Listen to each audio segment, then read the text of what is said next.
బీహార్ ఎన్నికల్లో ఏమైనా జరగచ్చు. ఎందుకయ్యా అంటే ఓటర్ టర్నౌట్ అంటే నిజమైన ఓటరు తీర్పు ఇప్పుడు అక్కడ నడుస్తోంది. దానికి కారణం ఏంటయ్యా అంటే అక్కడ ఉన్నటువంటి ఓటర్లు అత్యధికంగా ఓటు వేశారు. 60% పైన 65, 66 ఫైనల్గా ఇప్పటికీ నిన్న వేసినటువంటి ఓట్ల పరంగా చూసుకుంటే పర్సంటేజ్ ఇంకా 1 డే పడుతుంది అనుకుంటే వాళ్ళ రాత్రి దాకా. ఎందుకంటే రాత్రి తెల్లవారులు కూడా ఓట్లు వేసినటువంటిది ఉంది. మహిళలు బారులు తీరారు. 2019 సంవత్సరంలో ఆంధ్రప్రదేశ్లో మహిళలు బారులు తీరినట్లు తీరారు. అప్పుడే అతిపెద్దదైనటువంటి సీన్ జరిగింది. కాబట్టి మహిళలు బారులు తీరినప్పుడు అప్పుడు తెలుగుదేశం మేము 10,000 ఇచ్చాం కాబట్టి మాకే ఓట్లు అనుకుంది. ఇప్పుడు అక్కడ కూడా 10,000 ఇచ్చాం కాబట్టి ఆ ఓట్లని మాకేనని ఎన్డీఏ అనుకుంటుంది.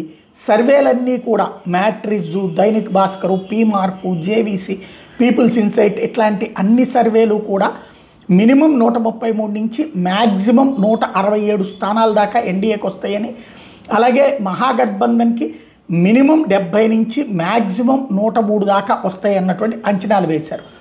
కానీ ఇప్పుడు ఎగ్జిట్ పోల్స్ ఎప్పుడూ ఎగ్జాక్ట్ పోల్స్ కాదు, బట్ ఒక మూడ్ తెలియజేయడానికి ఉపయోగపడతాయి. అందులో గతంలో ఛత్తీస్గఢ్లో గ్యారంటీ కాంగ్రెస్సే మళ్ళీ వస్తుందని అంచనా వేస్తే క్రిందటిసారి ఓటమి పాలైనటువంటి పరిస్థితి 2023లో కాంగ్రెస్ ఓటమి పాలై బీజేపీ భారీ మెజారిటీతో అధికారంలోకి వచ్చినటువంటిది. అంతకుముందు ఎలక్షన్స్ అప్పుడు మధ్యప్రదేశ్లో అంటే 2018 అప్పుడు జరిగినటువంటి ఎన్నికల్లో మధ్యప్రదేశ్లో బీజేపీ ఖాయమంటే కాంగ్రెస్ గెలిచిన సందర్భాలు ఉన్నాయి. కాబట్టి ఎగ్జిట్ పోల్స్ అన్ని ఎగ్జాక్ట్ పోల్స్ కాదు, అట్లని మూడ్ తెలుసుకోవడానికి ఉపయోగపడతాయి. అన్ని సర్వేలు కూడా ఎన్డీఏ కూటమి మళ్ళీ అధికారంలోకి వస్తుందని చెప్తున్నటువంటి వేళ ఎన్డీఏకి ఆత్మవిశ్వాసం ఉంది.